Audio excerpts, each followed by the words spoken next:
What's up guys, Nick here. Follow-up session. I was just out in my backyard earlier this evening shooting my new Elite Ritual 33. Had to get some reps in, and actually the whole reason for me shooting tonight was because Andy Meeks sent me the new Scott Archery Jaws trigger wrist release. I'm a wrist release fan, so I got this today in the mail. Thank you, Andy. I appreciate it. And I love it so far, so I had to put it to work. And actually tonight I just did my first lifesaver challenge. I did 2 lifesavers. My first one took me 7 shots to hit it. The second one took me 9 shots. So I was pretty proud of that for it being my first ever lifesaver challenge. But I have room to improve. So again, thanks Andy, appreciate it. Guys, get your reps in. Hunting season's coming. Be safe, bye. See what he is. Might be another drop. Ooh! Is he Jackie? Oh, please don't be a damn hard head. God darn it. All of that. Look how big he is, though, man. No, it's not that. It's a red. It's 30-pound red. He's swimming right at me, so probably something undesirable. Uh-oh. It is a beautiful trout! Larkin, what a speck. Yeah. Oh, show him. Get him in the boat. What's happening, everyone? Field Staffer Andrew Meeks and doing a little off-season preparation.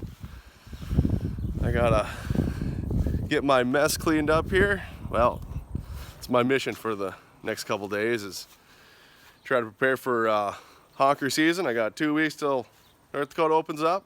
Go up there and shoot a bunch of honkers, and Minnesota opens up in about a month. So this is what I have to do there. Stacked high, got decoys, field decoys, water decoys, bags of decoys everywhere.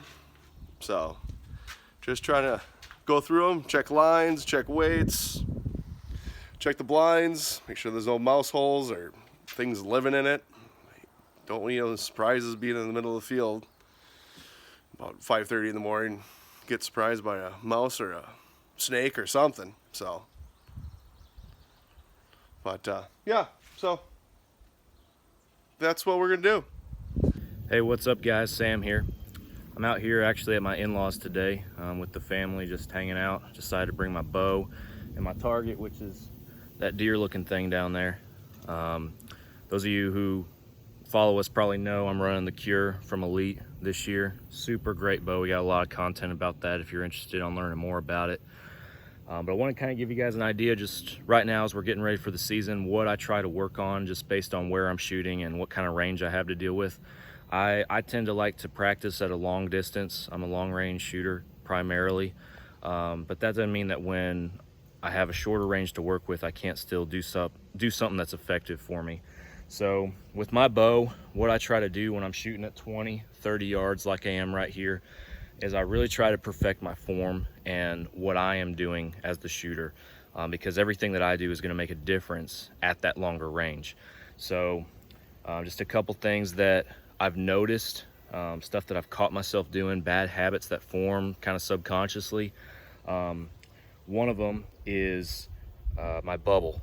I have not been very good in the past about making sure that my bubble on my sight housing is perfectly level, and that makes a huge difference when you're shooting longer range. So here, shorter range, when I'm getting these reps in, I'm trying to make that a habit of making sure that my bubble is perfectly level. And that also comes into a play if you have your quiver on your bow or if you shoot without it. I'm shooting without it right now, but I also have to think about shooting with it on, like if we're spot and stock pronghorn, you know, this fall or something like that. So stuff to think about. The other thing is my sight picture. Subconsciously, I've realized that my brain is telling me to look at my target and look at the point of impact, where the arrow is going to go, when in fact my pin is covering up that point of impact when I shoot. So I'm grouping, you know, for an unexplained reason, just below my aiming point, and I'm wondering why. Well, it's because subconsciously I'm dropping my bow down lower so that I can visually see where my arrow is impacting. Hope that makes sense, and I'm not just rambling, but so stuff like that, my follow through, all that kind of stuff is stuff that I try to work on at these shorter ranges, 20 and 30 yards, shooting in the backyard like I am right now. And then when I actually go to the range, I try to take advantage of having those 60, 70, 80, 90, 100-yard shots and really put it all together. So just a couple little pointers for you guys. Might help y'all if you're out here practicing, getting ready for the season. Hope you guys got some big bucks on camera and that you're ready for the fall. It'll be here before we know it.